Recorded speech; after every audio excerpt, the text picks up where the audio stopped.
நீங்க நம்ம சேனலுக்கு புதுசா வந்திருக்கீங்க அப்படின்னா சேனலை சப்ஸ்கிரைப் பண்ணிக்கோங்க. கூடவே பெல் ஐக்கானையும் கிளிக் பண்ணிடுங்க. அப்பதான் நான் போஸ்ட் பண்ற வீடியோஸ் உங்களுக்கு ரெகுலரா நோட்டிபிகேஷன் வரும். இந்த வீடியோ உங்களுக்கு பிடிச்சிருந்தா உங்கள் நண்பர்களுக்கும் கட்டாயம் ஷேர் பண்ணுங்கள். பெற்ற இன்பம் பெருகையில் வையகம் வான் பற்றி நின்ற மறைபொருள் சொல்லிடின் ஊன் பற்றி நின்ற உணர்வு மந்திரம் தான் பற்ற பற்ற தலைப்படுந்தானே. திருமுழத்தால் போற்றி மாணிக்கவாசக சுவாமி திருவடியில் போற்றி. வானாகி மண்ணாகி வழியாகி மொழியாகி ஊனாகி உயிராகி உண்மையுமாய் இன்மையுமாய் கோனாகி யான் எனது என்று அவரவரை கூத்தாட்டு வானாகி நின்றாயி என் சொல்லி வாழ்த்துவனே அப்படின்னு ஒரு திருவாசக பாடல் பதியத்தில் வரும். இங்கே நம்ம இல்லை மிகப்பெரிய ஆன்மீக கருத்துக்களை செறிவார்ந்த தன்மையை பொதிச்சு உருக்கக்கூடிய தன்மையில நமக்கெல்லாம் கொடுத்து நம்மளை ஒரு வழிநடத்தி சென்றவர் மாணிக்கவாசக சுவாமிகள். திருவாதூரன் அவர்கள் அழைக்கப்படுவாங்க. இவர் வந்து கிபி 9ஆம் நூற்றாண்டு சொன்னாங்க காலம். மதுரை பாண்டிய நாட்டில் வந்து திருவாதூர் ஒரு ஊர், அந்த ஊர், அதனால தான் திருவாதூர் அடிகள் அப்படின்னு சொல்லுவாங்க அவர் பேர் கூட. அங்கே வந்து சம்புபாத சரிதர் அப்படிங்கிற ஒரு சிவனடியாருக்கும் சிவஞானவதி என்ற புண்ணியவதி அவருடைய அம்மா பேர், அவருடைய சொல்லிருந்த மகனாக பிறந்தவர். மிகப்பெரிய அரசியல் ஞானி, அறிவாளி, பாண்டியன் அரிமர்த்தன பாண்டியன் ஒரு பாண்டிய மன்னன் அந்த காலத்துல. அந்த அரிமர்த்தன பாண்டியன் அரசவையில் ஒரு தலைமை அமைச்சரா, பிரதம அமைச்சரா, தலைமை அமைச்சரா விளங்கியவர் வந்து திருவாதூரர் மாணிக்கவாசகர். அவருக்கு தன்னுடைய இல்லறத்திலையும் அவருடைய அந்த இல்வாழ்க்கையில எல்லாத்திலையுமே நிறைவடைஞ்ச ஒரு தன்மையில வந்து வாழ்ந்தவர். நல்ல சகல சொல்லுவாங்க இல்லையா, அரசர் பதவினா தலைமை அமைச்சர் எப்படிப்பட்ட ஒரு பதவி. இப்ப நம்ம முதலமைச்சருக்கு அடுத்து டெபுட்டி இருக்கிற மாதிரி அவருக்கு எல்லா விதமான அரசவை அந்த பதவிகளும் அதிகாரங்களும் ஐஸ்வர்யங்கள் சகல செல்வங்களோடு நல்ல ஒரு வாழ்க்கையை அனுபவிச்சிருந்தவர். இந்த வாழ்க்கைக்கு அப்புறம் என்னன்னு கேள்வி வந்துருச்சு. நல்ல அனுபவித்த பிறகு எந்தவித துன்பங்களும் இல்லை வாழ்க்கையில. சாதாரணமாக நம்ம அனுபவிக்கக்கூடிய நோய், இது வறுமை இதெல்லாம் இல்லாம நல்லா இருந்தவர். செழிப்போடையும் அதிகாரத்தோட இருந்தவர். அவருக்கு எந்த குறையும் இல்லை. ஆனாலும் நிறைய இல்லாமல் போயிடுச்சு இந்த வாழ்க்கை. இந்த வாழ்க்கைக்கு அப்புறம் என்ன இருக்குங்கிற கேள்வி இருக்கு. அதான் ஆன்மீகத்தினுடைய தொடக்கம் எல்லாருக்கும். இதுக்கப்புறம் என்ன, நம்ம எங்கேருந்து வந்தோம், எங்க போறோம், இந்த கேள்வி வந்துருச்சு அவருக்கு. இந்த கேள்வி வந்தோடனே வெளியில காட்டிக்காம அந்த அரசியல் பணிகள் ஈடுபட்டு இருக்காரு. தலைமை அமைச்சரா மிக சிறந்த முறையில பேர் எடுக்கிறாரு. அந்த மன்னன் வந்து அவருக்கு வந்து தென்னவன் பிரம்மராயர் பட்டத்தை கொடுக்குறாரு. அவர் செய்த அந்த பணிகளை அவர் பாராட்டி அவ்வளவு பெரிய அளவுக்கு இன்ஃபுளுயன்ஸ் செல்வாக்கான ஒரு மனிதர் மாணிக்கவாசகர் திருவாதூர் அடிகள். ஆனாலும் இந்த கேள்வி வந்து அவர் உறுத்திக்கிட்டே இருக்கு. ஆன்மீகம் ஸ்டார்ட் ஆயிடுச்சு. இறைவனா என்ன ஏது, நம்ம ஏன் பிறந்தோம், எதுக்கு போறோம், என்ன நடக்குது, எல்லாரும் இறந்து போயிடுறோம், என்ன நடக்குது, அந்த கேள்வியிலேயே அவர் இருக்காரு. அது தீவிரமான தேடலை ஒரு பக்கம் போய்கிட்டே இருக்கு, ஒரு பக்கம் அரசியல் பணிகள் இருக்கு. இப்படி இருக்கும்போது என்ன பண்றாரு, அந்த மன்னன் வந்து இதற்கு இருக்கிறதுலயே அரபு நாட்டு குதிரைகள் அது வந்து மிக சிறந்த வலிமையானவை போருக்கு. நான் மன்னன்னா போர் அரசியல் அந்த காலத்துல அந்த அதிகாரங்களை மெயின்டைன் பண்ணோம் இல்லையா. அந்த குதிரைகள் வந்து அந்த காலத்துல காவிரி பூம்பட்டினம் தான் வந்து ஹார்பர், அங்கதான் வந்து இறங்கும் அரபு நாட்டு சரக்கு எல்லாமே. அதை நோக்கி சோழ நாட்டில் இருக்கு. அதை நோக்கி நீங்க போயிட்டு இந்த குதிரைகள் எல்லாம் வாங்கிட்டு வாங்கின ஒரு குரூப், ஒரு பெரிய பரிவாரத்தை இவரோட சேர்த்து லட்சக்கணக்கான பொண்கள் பணத்தை கொடுத்து இன்வெஸ்ட்மெண்ட் கொடுத்து அனுப்புறாரு. அப்ப இவர் தேடுதல் அதிகமாயிட்டு வந்தவர், இந்த கொஸ்டின் அதிகமா இருக்கு. அதே சமயம் அரசியல் பணியும் பார்த்துட்டு தான் இருக்காரு. அதை புறக்கணிக்கல. மன்னன் சொல்லிட்டாரு வந்துட்டாரு. வந்து கடந்து வரும்போது பாண்டிய நாட்டுல ஆவுடையார் கோவில் அப்படின்னு திருப்பெருந்துறைன்னு சொல்லுவாங்க. அதான் வந்து நம்ம பாடுறோம் திருப்பெருந்துறைன்னு படிச்சுட்டே இருக்காங்க. அந்த இடத்துக்கு வராது. அந்த இடத்துக்கு தன்னுடைய பரிவாரங்கள் எல்லாத்தோடையும் வந்து அவர் வந்து வரும்பொழுது இந்த தேடல் இருக்கும் பொழுது இறைவன் இவருடைய தேடலை குறிச்சுக்கிட்டு அவரை தடுத்தார். அதாவது அவரை வந்து எதிர்கொண்டு அவருக்கு ஆட்கொள்ளணும். இறைவன் வந்து ஒரு குருவா வராது. அதாவது மனித வடிவத்துல ஒரு குரு மாதிரி எல்லாம் சீடர்களுக்கு சொல்லி கொடுக்குற மாதிரி வந்து ஒரு குருந்த மரத்தடியில் அந்த கோயில் இருக்கு இல்லையா, அந்த வந்து தலைமிச்சமே அந்த குருந்த மரம் தான்.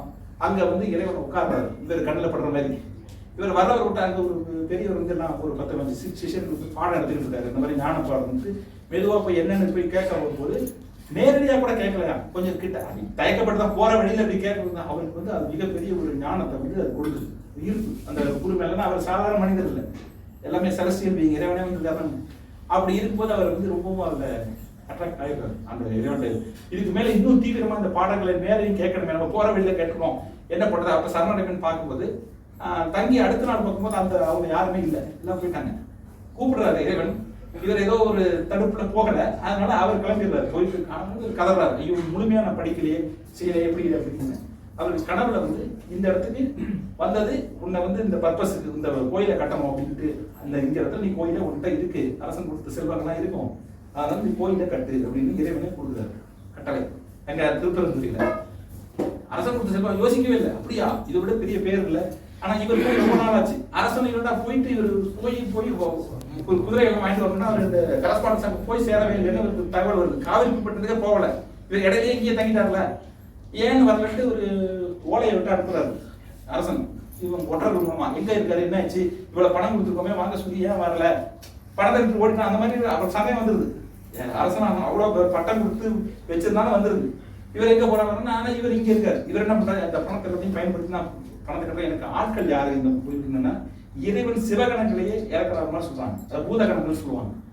இறக்கி இந்த அந்த ஆவுடையார் கோயில் சொல்ல மாட்டாங்க, அது ஒரு மிராக்கிள். அது நீங்க போயிருக்கீங்க, யாரா போனாலும் தெரியும். ஆவுடையார் வந்து ஆர்கிடெக்சரல் மிராக்கிள். இன்னைக்கு சேலஞ்ச் பண்றாங்க, 3D கிடி எல்லாமே வச்சிருக்காங்க. இன்னும் ஆர்கிடெக்சர் இன்ஜினியர் பிஆர் எம்ஆர் வரைக்கும் படிச்சிருக்காங்க. உலகத்துல எந்த மாடர்ன் டெக்னாலஜியுமே கட்ட முடியாத ஒரு காம்ப்ளிகேட்டட் ஸ்ட்ரக்சர் அது. நான் போயிருக்கேன், உண்மையிலேயே அதெல்லாம் பார்க்கும்போது கண்ணிலே தண்ணி வரும். இது எப்படி இது மாதிரி கட்டுறாங்கன்னா, பூதகணம் கட்டுறது உண்மையா நம்ம நம்புவோம். அந்த மாதிரி ஒரு கட்டுறோம், பூதகணத்தை விட்டு கட்டினா சொல்லுவாங்க.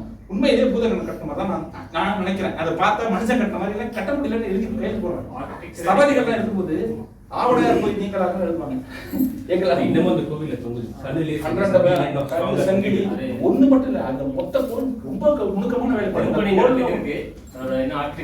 குதிரைகளை படிச்சிருப்பாங்க. ஒரு தூண்லையும் பாத்தீங்கன்னா ரொம்ப காம்ப்ளிகேட்டட் ஸ்ட்ரக்சர். ஒரு தூணை தட்டினா அந்த இசை எழுந்துட்டு போறது மேல எல்லா கோயில் நிறைய கோயில்கள் இருக்கு. இதுல இன்னமும் காம்ப்ளிகேட்டட்.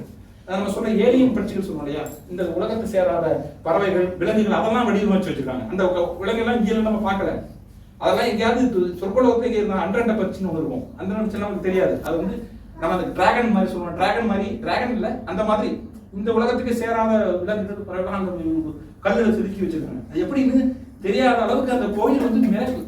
ஆவுடையார் கோயில் அவசியம் போனா எல்லாரும் போய் அதை வந்து பாருங்க. திருப்பெருந்துறை அது வந்து முக்கியமாக பார்க்க வேண்டிய ஒரு மிகப்பெரிய ஒரு அற்புதம். அது அந்த மாதிரி கட்டிடுறாங்க.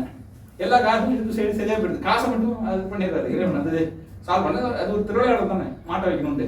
திருப்பி வந்துட்டு இவர் வந்தோன்னா அரசனுக்கு கோவம் வந்தது. நேராக ஓலை விடுறாரு, வாங்க என்ன குதிரையை வாங்கணும்னா குதிரையை வரல, ஒன்றும் வரல, நீ மாசக்கணக்கில் போயிட்டு கூப்பிட்டோன்னே பதில் சொல்லணும்னு இவர். ஏன்னா அவருக்கு அரசன் இவர் என்ன இருந்தாலும் அவருக்கு அடுத்த தலைமை அமைச்சர்.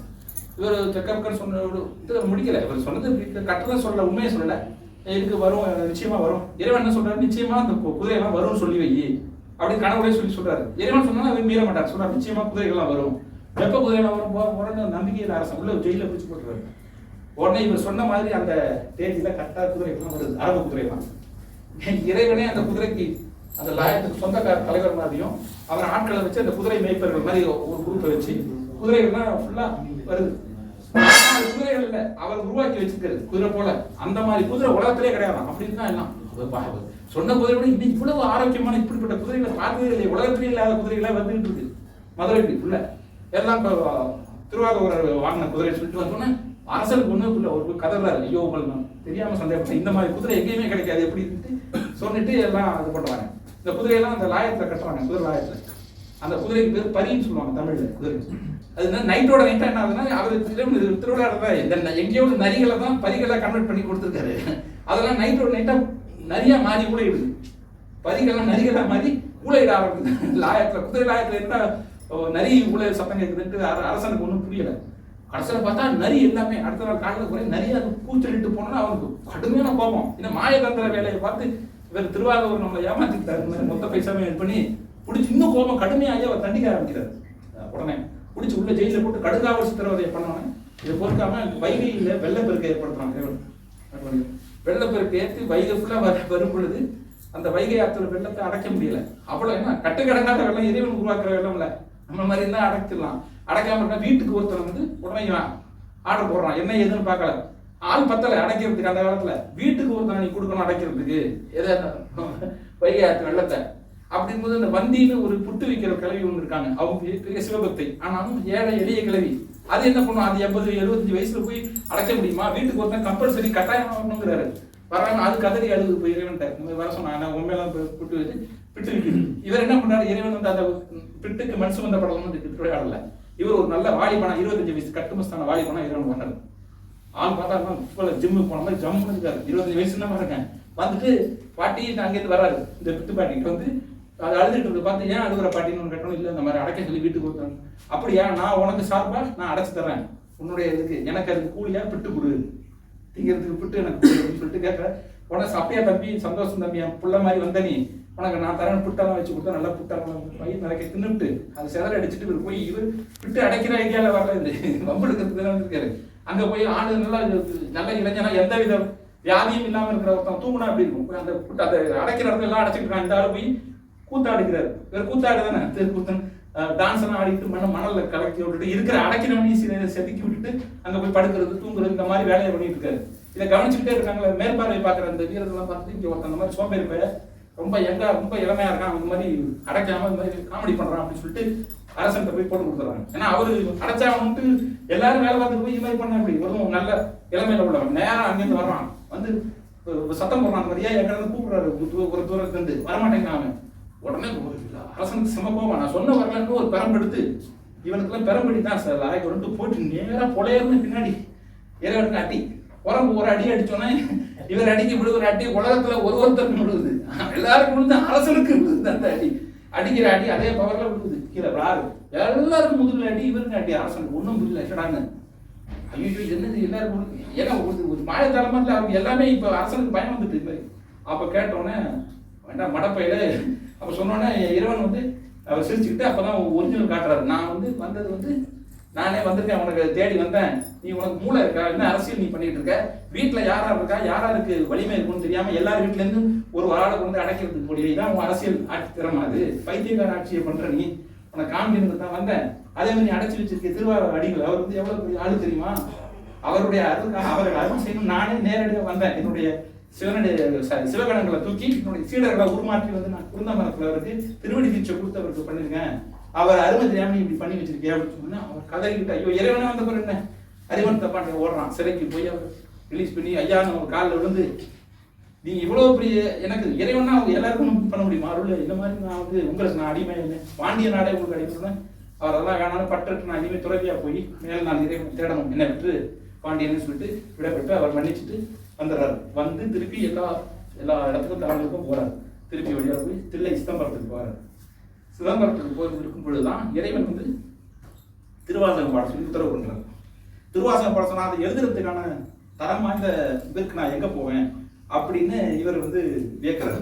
மாணிக்கவாசகர் இறைவனே ஒரு வேதியனா ஒரு அந்தனா வேஷம் போட்டு எழுதுறதுக்கு வர்றதுக்கு வராது. நான் வந்து உனக்கு எழுதி தரேன், கூலி கொடு, கூலிக்கு நான் எழுதி தரேன், நல்லா எழுதுவேனா அருமையா குத்தா அருமையா எழுதுற இறைவன் எழுதுறாரு. வந்து உட்காந்து நான் வசுபடி நீ படி, நீ திருவாசகத்தை நான் பாட நான் எழுதுறேன் இவர் எழுதுறாரு. இறைவன் அவர் பாடுறாரு, இறைவன் எழுதுறாரு. கடைசியில் எழுதிட்டு கூலியெல்லாம் வாங்காம எழுதின ஓலை கடைசியா எழுதி என்ன எழுதுறாருன்னா இது மாதிரி பொன்னம்பலம் திருவாத அடிகள் மொழிய மொழிந்து பாட நற்றமிழில் இறைவனை பற்றிய இந்த திருவாசகம் பாட அதை பொன்னம்பலத்தில் நடனமாடும் அழகிய திருச்சிற்றம்பலனும் கையெழுத்து அப்படின்னு அவர் கையெழுத்து போட்டு கையெழுத்த போடுறாரு. போட்டு போயிடுறாரு வச்சுட்டு சோடியை. அடுத்த நாள் காலை பார்த்து கதறாரு. இறைவனே வந்து தெரியாது என்ன மேல மேல ஒரு எனக்கு இப்படி செய்யறாரு, இவ்வளவு விளையாட்டு செய்யறாருன்ட்டு அவரோட இது பண்ண முடியாது. அவங்களுக்கு உடனே எடுத்து கதறும் போது எல்லாரும் பார்த்துட்டு ஆச்சரியப்படுறாங்க. அந்த வேதியர்கள் தில்லைவாழ் அந்தனர் எல்லாருமே ஆச்சரியப்பட்டு இப்படி உங்களுக்கு இந்த மாதிரி இறைவன் கொடுக்குறாங்கன்னா இவரோட பொருள் என்ன அப்படின்னு அப்பதான் சொல்றாரு. இந்த திருவாசகத்துக்கு தனி பொருள் இல்லை, இந்த பொருளே இறைவன் தான், திருவாசகத்துக்கு பொருளே இறைவன் தான் சொல்லிட்டு வச்சுட்டு அவர் வந்து மறைஞ்சிடுறாரு. அதாவது இறக்கல அந்த சித்தம்பலத்தினுடைய இதுலேயே மறைஞ்சிடுறாரு. அந்த இதனுடைய ஒரு வரலாறு. மாணிக்கவாசகத்தினுடைய பார்க்கும்போது லாஜிக்கலுக்கு எட்டாத பல செய்திகளும் பல விதமான சம்பவம் நிகழ்வுகள் இருக்கு. அப்படி இல்லை, மாணிக்கவாசகர் என்ன சொல்லுவாங்கன்னா இறைவனுடைய அம்சம்னு சொல்லுவாங்க. எல்லா சிவனடியா இருந்தாங்கன்னா மாணிக்கவாசகர் இறைவன் அம்சம்னா சிவன் அல்ல, அம்பாள். அம்பாள் ஒரு சாபத்துல மாணிக்கவாசகரா பிறந்ததா சொல்லுவாங்க. ஏன்னா ஏதோ ஒரு சமயத்துல மிகப்பெரிய ஒரு மந்திர இது ஒரு ரகசிய ஞான ரகசியத்தை இறைவன் போதிக்கும் போது அவங்க தூங்கினதாகவும் உடனே அவர் இந்த தூங்கிட்டு நான் எவ்வளவு பெரிய ஞான ரகசியத்தை உனக்கு சொல்றேன், நீ தூங்கிட்டு இருக்கேன்னா நீ மனைவியா இருந்தாலும் அவர் நீ இந்த மாதிரி தூங்கிட்டு இருந்தேன்னா உனக்கு தூக்கம் சரிப்பட்டு வராது, நீ விழிப்போட இருந்து இந்த மாதிரி அரசியல் அதிகாரத்துலலாம் நீ இருந்து நீ திருப்பி என்னை நோக்கி வரணும். அப்ப நீ உன்னை இறைவான கதறி அதுக்கப்புறம் மன்னிப்பு கேட்டோன்னே இல்ல அம்பாள் வந்து அனுப்புறாரு மாணிக்கவாசகரை மாத்தி. அப்படி அது ஒரு கதை, அது ஒரு சொல்றாங்க, எந்த அளவுக்கு இல்லை. அதனால நீங்க பாத்தீங்கன்னா எல்லாமே பெண்மை தன்மையில தான் இருக்கும். அவருடைய இந்த பாடல்ல அந்த சுண்ணம் எடுத்தது திருவம்பாகையில இருந்து திருப்பலிச்சு எல்லாமே லேடிஸ் எப்படி பாடுறாங்களோ அப்படிதான் இறைவனை வந்து அவர் வழிபடுவார். அப்ப என்ன சொல்வாருன்னா, நீ வந்து அங்க போகும்பொழுது சன்மார்க்க தன்மையில தான் உன்னை வந்து ஆட்கொள்வேன், அதாவது குரு சிஷ்ய பாவத்துல உனக்கு திருவடி தீட்சை கொடுப்பேன். ஏன்னா நீ வந்து என்னுடைய சக பாதினா உனக்கு நான் திருவடி தீட்சை உனக்கு நான் கொடுத்துருந்து உன்னை வந்து என்னோட திருப்பி நான் சேர்த்து கொடுப்பேன், கலப்பேன். அதனாலதான் இவருடைய பினாமினன் பார்த்தீங்கன்னு வச்சுங்க, 4 வகையான பாதம் இருக்கு சைவத்துல. 4 பாதம்: சரியை, கிரியை, ஞானம், யோகம். சரியை அப்படிங்கிறது வந்து பார்த்தீங்கன்னா தாசமார்க்கம், தொண்டர், இறைவனுக்கு தொண்டன் தலைமையாக வச்சு அந்த பண்ணக்கூடிய அந்த செயல் அவன் நோக்கி போறது. அதுக்கு எடுத்துக்காட்டு எக்ஸாம்பிள் வந்து திருநாவுக்கரசு. அவர் வந்து முழுக்க சரியை உடவாரப்படையெல்லாம் கையில் வச்சிருப்பார். அவரும் மிகப்பெரிய உருக்கம் இருக்கும். ஆனா தலைவனை நோக்கி தொண்டன் எப்படியோ அந்த மாதிரி தான் இருக்கும், அதனுடைய லிமிட் மாறாது. அடுத்து பார்த்தீங்கன்னா சத்புத்திர மார்க்கம், அது திருஞான சம்பந்தர். அது எப்படின்னா கிரியைன்னு ஒரு பாதம் இருக்கு, அந்த பாதை. அதுல வந்து சத்புத்திரம்னா குழந்தையா, இறைவனுக்கே குழந்தையா போற மாதிரி திருஞான சம்பந்தர். இறைவனுக்கு அப்படிதானே, அது வந்து எப்பவுமே பார்த்தீங்கன்னா ஒரு அடம் பிடிக்கிற மாதிரி இருக்கும் ஒரு பாட்டெல்லாம். அவர் வந்து அடக்கிற மாதிரி இருக்காரு. தன்னம்பிக்கை ஞான சம்பந்தம் சொல்லுதான் அப்படிதான் வரும், குழந்தைங்க சொல்ற மாதிரி தான் இருக்கும். ஆனா அது சத்புத்திரமா அவருடைய தன்மை. அடுத்து பாத்தீங்கன்னா யோகம்ங்கிறது கிட்டத்தட்ட பாத்தீங்கன்னா வேற லெவல். அதாவது யோகா இருக்கு இல்லையா, அட்டாங்க படிநிலையில பண்ணி இறைவனை தோழனா பாவிச்சு, இறைவனை ஈக்குவலா தன்னுடைய இறைவனுக்கு தோழனா கொண்டு போற ஒரு, அதுக்கு பேரு சகமார்க்கம்னு சொல்லுவாங்க. சகமார்க்கத்துக்கு மிகப்பெரிய எடுத்துக்காட்டு சுந்தரமூர்த்தி சுவாமி. அவர் ஏன் சுந்தரன் தெரியுமா? இறைவனுடைய சுந்தர சொரூபமாக இறைவன் மனிதனா இருந்தா எப்படி இருப்பாரோ அப்படிதான் அவருக்கு கொடுக்குறாரு உருவத்தை. சிவன் வந்து மனிதனா இருந்தா, அவர் சிவன் அல்ல, ஆனா சிவன் மனிதனா இருந்தா எந்த உருவத்தில் இருக்கா அதுதான் சுந்தரமூர்த்தி சுவாமியோட உருவம். தோழனுக்கு அது சகமார்க்கம். அவர் பாத்தீங்கன்னா பொண்ணு பொருள் மச்சான் மாமா அந்த மாதிரி தான் அவர் கேட்பாரு. இருக்கலாம் பாட்டுல பாத்தீங்கன்னா பித்தா பரி சுடி பித்தான யாரை கூப்பிடுறாங்க, நண்பதையா மண்டையான அறிவட்டான கூப்பிடுறது ஃப்ரெண்ட்ஸ் தான் கூப்பிட முடியும். அந்த அளவுக்கு அவருடைய பாடல் கூட அப்படி இருக்கும். அது வந்து சகமார்க்கம். அது யோகத்துல இதெல்லாம் வந்து பின்னாடி மிகப்பெரிய நுணுக்கங்கள் இருக்கு. சரியை கிரிய யோகத்தெல்லாம் சொன்னா இப்ப நேரம் இல்லை சொல்ல வரேன். மாணிக்க வாசகருடைய மார்க்கம் அவர் எடுத்துக்கிட்டா ஞானம்னு சொல்லுவாங்க. ஞானம்னா 2.5 கலப்புது. பாத்தீங்கன்னா எல்லாத்துலயுமே வேதனை இருக்கும். ஒரு கணவனை பிரிந்த மனைவி மாதிரி, ஒரு காதலை பிரிந்த காதலி மாதிரி என்னைக்கு ஒன்றோடு ஒன்று கலக்கிறது அந்த இணையோட அப்படிங்கிற ஏக்கமும் அழுகையும். திருவாசு முருகாதார் ஒரு வாசு ஏன் சொல்றாங்கன்னா, அழுது இறைவன் அடைவார். எல்லாரும் தொழுது அடைறாங்க. அழுதுன்னா என்ன, லேடிஸ் வந்து திருப்பி அது சேரணும், இணைய சேரக்கூடிய தன்மை தான் அந்த பாடல் எல்லாமே இருக்கும். இதை வந்து சிற்றின்பம் கிடையாது, பேரின்பம். அதெல்லாம் இந்த உலகத்து சிற்றின்பம் எல்லாமே எனக்கு ஒண்ணும் இல்லை, உனக்கு முன்னாடி தான் அச்சோவை படிக்கும்போது நான் வந்து எல்லா விதமும் என்னை இழுத்துக்கிட்டு இருக்கு, இருந்தாலும் என்ன இந்த நிலையிலேயே என்ன கொண்டு ஆட்கொண்டு எனக்கு பண்ணிட்டே, நான் யார் இந்த மாதிரியான இதற்கு பெறுவார், யார் பெறுவார் இல்லை இதை அப்படிங்கிறது தான் அச்சோவை அப்படிங்கிற பாடம் கடைசி இந்த பாடல். இது வந்து அவருடைய ஒரு உருக்கத்திலையும் மாணிக்கவாசகத்தை இருக்கும். அதை வந்து பாத்தீங்கன்னா வைஷ்ணவத்துல சேர்த்தீங்கன்னு வச்சுக்கோங்க. வைணவத்துல விசிஷ்டாத்வைதம்னு சொல்லுவாங்க, ராமானுஜருடைய கான்செப்ட். அதாவது ராதாகிருஷ்ணா, இறைவன் தான் கிருஷ்ணன், எல்லாருமே கோபிகள் எல்லாம் இறைவன் நோக்கி போகக்கூடிய அந்த பிரேமை காதல் தான் அந்த கான்செப்டே விசிஷ்டாத்வைதம்ங்கிறது. அதாவது 2 வேற ஆனா 2 ஒண்ணா கலக்க முடியும். பரம்பொருள் அது பசுபதி பாசம், பாசம்னு அவர் இருக்காரு, பதி இருக்காரு, நம்ம எல்லாம் பசுக்கள். பாசம் நடுவில் உள்ள இணைப்பு, இது 2ம் இறைவனோட கலக்குது. பசு வந்து பதியோட கலக்கக்கூடிய தன்மை இருக்கு. பதியிலேருந்து உருவானது அத்தனை பசுக்களும் அப்படிங்கிற அந்த கான்செப்ட்ல கடைசியா இறுதியா போய் சேரக்கூடிய இடம் வந்து அதான் இருக்கிறதுனால அந்த அவருடைய அந்த விசிஷ்டாத்வைத கான்செப்ட் தான் மாணிக்கவாசகர் இங்க சைவத்துல. இவர் அம்பாளா இருக்கிறதுனால இறைவன் நோக்கி சேரக்கூடிய ஒரு பினாமினன்லயும் பாத்தீங்கன்னா அது அப்படிதான் பாடுறது. பாட்டெல்லாம் பாத்தீங்கன்னா அன்னையனும் எல்லாமே உருக்கமாவே இருக்கும். கம்ப்ளீட்டா ஒரு லேடி வந்து நின்று பாடுற மாதிரி. இது ஒரு முக்கியமான செய்தி. ஆவுடையார் கோயில் பாத்தீங்கன்னா எல்லையே இல்லாம இந்த பிரபஞ்சம் இருக்குன்னு எல்லா சிவாலயங்கள் மாதிரி இருக்காது. பூதகணம் சொல்ல கொடிமரம் கிடையாதுங்க. அங்க வந்து புழுங்கரிசி வந்து நிவேதனம் பண்ணுவாங்க. மதியம் 12 மணிக்கு ஆவி பறக்க போட்டு அங்க ஆவுடை இருக்காது, அது அப்படி மட்டும்தான் லிங்கம் இருக்காது. அதாவது எப்பவுமே கௌரி பீடமும் ஆவுடையும் சேர்ந்ததுதான் எல்லா சிவலிங்கமும் இருக்கும். இங்க கௌரி பீடம் மட்டும் இருக்கும். லிங்கத்துக்கு பதிலாக வெள்ளையா அந்த வேட்டி போட்டு மறைச்சிருப்பாங்க. ஏன்னா இறைவன் உருவமற்றவன், உருவமற்றத்திலிருந்து அருவுருவமான லிங்க வடிவமாக ஆகி திருப்பி திருவுருவமான அந்த சடாமுடி பாம்போட இருக்கிற அந்த குறியீடு சொன்னாங்க உருவ வடிவத்துக்கு வரான் அப்படிங்கிற மாதிரி மீனிங். அதாவது சூட்சமம் ஒண்ணுமே இல்லை, சப்டுன்னு சொல்லுவாங்க ஆங்கிலத்துல. சப்டில் இருந்து க்ரோஸ்னா ஸ்தூலம், சப்டில் இருந்து கிராஜுவலா வந்து க்ரோஸ் வடிவத்துக்கு தான் திருப்பி க்ரோஸ்ல இருந்து சப்டில் இந்த சைக்கிள் போயிட்டே உலகத்துல இந்த சுழற்சி சூட்சமத்துல இருந்து ஸ்தூலத்துக்கும் ஸ்தூலத்துல இருந்து சூட்சமத்துக்கும் இதை வலியுறுத்துற விதமா அந்த ஆவுடையார் கோயில வந்து லிங்கமே கிடையாது. லிங்கம்னா ஃபார்மெட்ல ஒரு வேட்டி மட்டும் வச்சு படிப்பாங்க. அந்த கோயில்லாம் வந்து அவசியமா நீங்க போகணும்.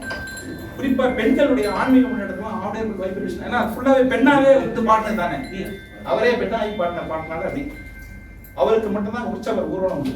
ஆவுடையார் கோயில்ல மாணிக்கவாசருக்கு உற்சவர், வேற எந்த நாயன்மாருக்கும் அவரை வந்து 63 செய்யறாங்க, மயிலாப்பூர்ல செய்வாங்க, அது வேற. அது வந்து 63 பேரையும் எடுத்துட்டு வருவாங்க. ஆனா ஆவுடையார் கோயில்ல இவருக்குன்னு தனி உற்சவர் மூலவர் இருக்கு. மூலவர் இருக்காரு, உற்சவர் வருவார். திருவிழாவில் பார்த்தீங்கன்னா அது வந்து பெரிய தேர்கள். அது ஒன்று ஆவுடையார் கோயில் தேர் வந்து திருவாரூர் தேர், அப்புறம் திருநெல்வேலி மாவட்டத்தில் ஒரு தேர் இருக்கு, அது என்னன்னு தெரியல, அந்த வங்கோசை அந்த தேரும் பெருசு. மூணாவது இந்த ஆவுடையார், ரெண்டுமே பெரிய அந்த தேர்ல இவரும் வருவார் உற்சவரா வந்து மாணிக்கவாசர் வருவார். மாணிக்கவாசர் அம்பாள் சுரூபமா வழிபடக்கூடிய மரம் இதுவும் இருக்கு. இப்படிப்பட்ட ஒரு மிகப்பெரிய மகான வந்து நம்ம அவர் படிக்கிறத சொல்றதெல்லாம் நம்ம அதுக்கு எல்லா இதுக்கும் அர்த்தமும் பிடிப்படியும் சொல்லக்கூடிய அளவுக்கு என்னுடைய சிறு ஒன்றும் கிடையாது. இயன்றவரை அவரை பற்றி சிந்திச்சிருக்கோம். அவருடைய அந்த கான்செப்ட் ஞானத்தில் ஞானம்ன்றது மிகப்பெரிய ஒரு கான்செப்ட். எல்லையே தான் எங்கள் அப்பா சொல்வார் அடிக்கடி சின்ன பிள்ளைங்க. ஒரு திருவானந்தவர் வந்து மேடை சொற்பொழில மாணிக்கவாசர் பற்றி சொல்லுவாராம். இறைவன் சொன்னதா, இறைவனே மாணிக்கவாசரை பற்றி சொன்னதா அவர் திருவானந்தவர் அவர் மேடைகளை சொல்றாரு. எங்க அப்பா சொல்வார், அப்பன் என்னை பாடுவான். அப்பன்னா திருநாவுக்கரசன், அப்பன் என்னை பாடுவான், சம்பந்தன் தன்னை பாடுவான். சம்பந்தன் தானாவே இறைவன் தான், ஆனா அது குழந்தை இல்லையா, அந்த மாதிரி சம்பந்தன் தன்னை பாடுவான். சுந்தரன் பொன்னை பாடுவான், பொண்ணு பொருள். அதுக்காக அதுக்கு பின்னாடி போறவன் அப்படி கற்பனை பண்ணிக்காதீங்க, அது ஒரு குறியீட்டுல சொல்றது. இவங்க எல்லாரும் படிநிலையில இருக்காங்க. சுந்தரன் பொன்னை பாடுவான், மேலாம் மாணிக்க வாசகனும். மேலாம்னா சொல்றாரு அவருடைய கான்செப்ட் ஞானத்தில் ஞானம். மேலாம் மாணிக்க வாசகனும் உன்னையும் என்னையும் சேர்த்து, யார் பக்தன் நம்ம கேட்கிறோம்ல, உன்னையும் நம்ம உன்னையும் என்னைனா இறைவன் உன்னையும் என்னையும் சேர்த்தே பாடுவான். அதாவது இரண்டரை கலப்பதற்கு பாடக்கூடிய திருவாசகம் திருக்கோவையார்லாம் அப்படிப்பட்ட ஒரு இறை இலக்கியங்கள்லாம் அதில் வந்து சில பகுதி பாடணும், சிந்திச்சோம். இன்னொரு முக்கியமான செய்தியை நான் சொல்ல விரும்புகிறேன். இந்த பூசையை வந்து இந்த இல்லத்தில் நடைபெறுவதற்கு உதவி செய்து உறுதுணையாக இருந்த ஐயா திரு ராஜரத்னம், பரஞ்சோதி ராஜரத்னம் அவர்களுக்கும், அவருடைய மனைவி திரு சகோதரி அவங்களுக்கும், ராகேஸ்வரி ராஜரத்னம் அவர்களுக்கும், குடும்பத்தாருக்கும் என்னுடைய மனமார்ந்த நன்றி. இதுக்கு பின்னாடி இந்த நைவேத்தியம் சேர்த்து கூட என்னுடைய அரை நண்பருமா சங்கர் வந்து அந்த சுண்டெல்லாம் செஞ்சாரு. நானும் செய்ய முடியல, இரவு பணி முடிச்சிட முடியாது, என்ன முடிஞ்சு வந்தேன். அவருக்கு நன்றி. என்னுடைய அழைப்பை ஏற்று சில சிவனடியார்கள் குடும்பத்தோடையும், நாங்கள் உதாரணத்துக்கு வெங்கடேஷ் அவங்க திருமதி சகோதரி அவங்க வந்திருக்காங்க. அதே மாதிரி என்னுடைய மற்ற நண்பர்கள் நம்ம திருமண மண்டலத்துக்கு அவுட் ஆஃப் வந்திருக்காங்க. பார்த்திஸ்டி ஐயா அவங்க குடும்பத்தோட பொண்ணு நல்லா பாடுவாங்க. அப்புறம் சக்கரை பொங்கல் வந்து இந்த கஷ்டத்துலையும் அவர் என்னுடைய நண்பர் வடிவேல் வந்து செஞ்சு எடுத்து வந்திருக்காரு. என்னுடைய அழைப்பை ஏற்று நண்பர் திரு வாசு வந்திருக்காங்க. இந்த பூஜை நிகழ்வு இந்த நாளில் அவருடைய குரு பூஜையை இந்த நேரத்தில் நடத்துறதுக்கு இறைவன் வந்து நமக்கு கொடுத்துருக்காங்க. அவருடைய அருள் எல்லோருக்கும் அடையணும்.